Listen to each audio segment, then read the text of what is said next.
Today we're going to make the best vegan pad thai. This is my easier, lazier, not at all authentic version of this classic dish, and it's delicious and you can make it at home using ingredients that you probably already have in your pantry. The first thing you'll need to do is bring a pot of water to a boil so you can cook the noodles. I am using chickpea linguine today, which is naturally gluten-free and adds protein to this dish. And you'll need 4 ounces of noodles for this recipe.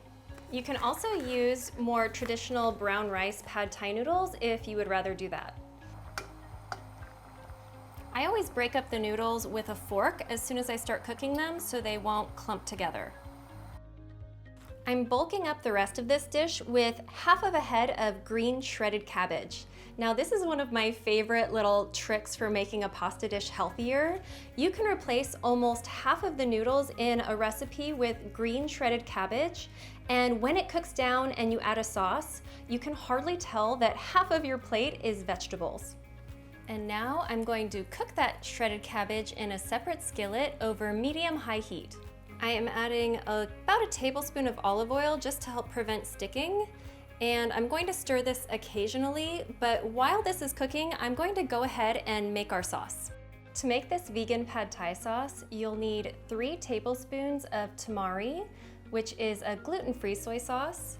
If you do not need to be gluten-free, you can also just use regular soy sauce. Or if you need to be soy-free, you can use coconut aminos as a soy-free alternative. You'll also need 1 tablespoon of freshly squeezed lime juice. You can also use lemon juice if you need to. 2 tablespoons of pure maple syrup. If you're not vegan, you can also use honey. And 1 tablespoon of sriracha. If you want this to be spicier, you can add more than that. And now we're just gonna stir that all together. It's the easiest sauce in the whole world. If you want to add even more flavor to your sauce, you can add some freshly minced ginger or garlic if you want to, but this simple sauce is really flavorful on its own. At this point, you'll just want to make sure the rest of your veggies are ready to go. You will need 1 peeled and shredded carrot, 3 chopped green onions, and a handful of freshly chopped cilantro. I try to get mostly the leaves and not so much of the stems. As you can see, my cabbage has shrunk quite a bit over here cooking, and it's perfectly tender, and I'm ready to add everything else to this skillet.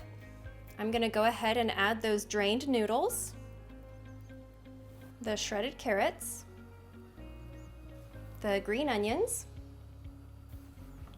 and the cilantro. And now I'm going to pour that sauce over the top.